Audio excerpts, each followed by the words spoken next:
এই চ্যানেলে সম্প্রচারিত সকল খবরই সচেতনতামূলক এবং শিক্ষণীয়, কোনো কিছুই প্রভাবিত নয়। কলকাতা রাজ্য রাজনীতি তুঙ্গে, সেই জায়গায় পশ্চিমবঙ্গ বিধানসভার ভিতরে ঢোকবার সময় রাজ্যপালের মুখ খুললেন যেমন শশী পাজা, এবারে বিধানসভা থেকে বেরিয়ে বিরোধী দলনেতা কটাক্ষ করতে ছাড়লেন না কংগ্রেসকে।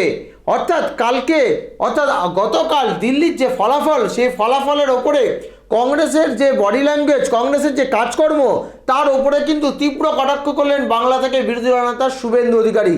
তিনি হিন্দিতে मीडियाকে কি বার্তা দিয়েছেন শুনে নিন আপনারা। ये तो मेरा बात नहीं है, कांग्रेस को पूछ लीजिए। कांग्रेस का पीसीसी प्रेसिडेंट है, उनको पूछ लीजिए। कांग्रेस का बड़ा नेता है अधीर रंजन चौधरी, उनको पूछ लीजिए।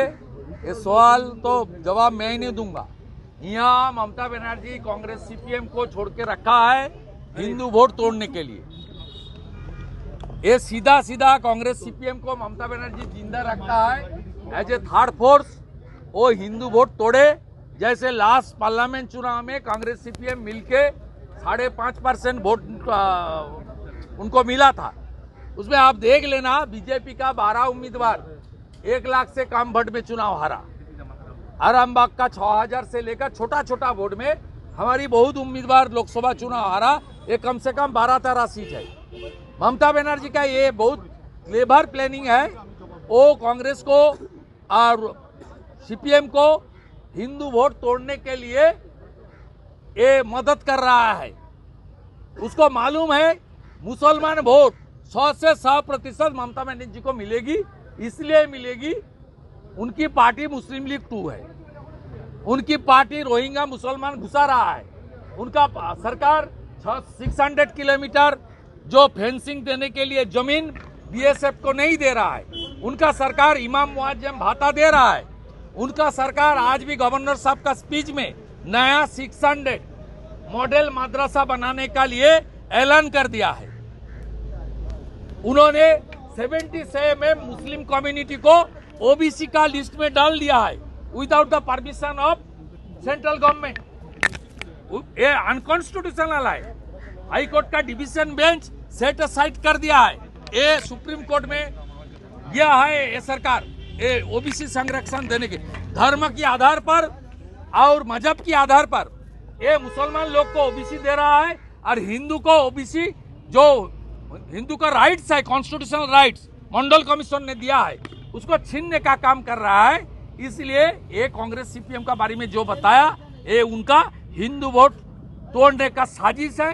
ये साजिश बंगाल के हिंदू जनता 26 में रोक देगा। इंडिया का क्या फ्यूचर देख रहे हैं? इंडी बोल के कोई अलायंस ही नहीं है, इट्स अपॉर्चुनिस्ट। इसको 3 इशू में ये लोग एक हुआ था। ईडीआई सीबीआई को रोकने के लिए चोर का अलायंस हुआ था, चोरों का अलायंस। और दूसरा ये सब परिवारवादी है। एजेंडा एक ही है, स्टालिन का लड़का को चीफ मिनिस्टर बनाएगा।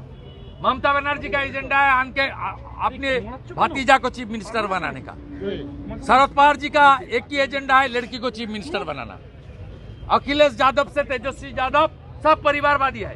परिवारवादी लोग वो अलायंस किया था, जो अलायंस का कोई कार्यक्रम भी नहीं था, कोई अपना एजेंडा भी नहीं था, कॉमन मिनिमम एजेंडा भी नहीं था। इसलिए वो अलायंस ऑलरेडी खत्म हो गया है। It's a completely A opportunist alliance.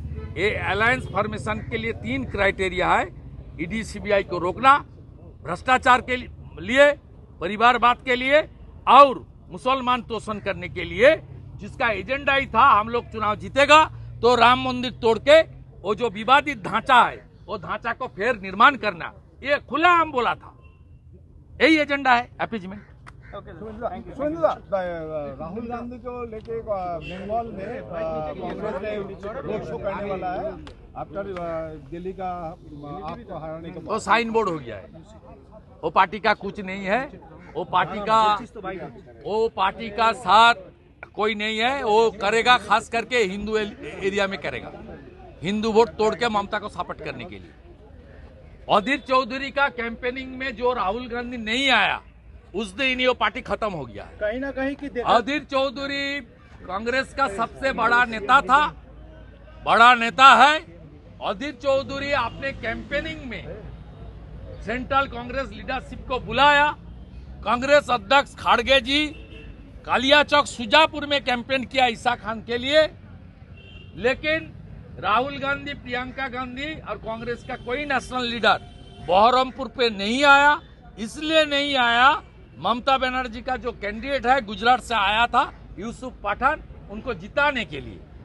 इसलिए कांग्रेस यहाँ खत्म खत्म खत्म।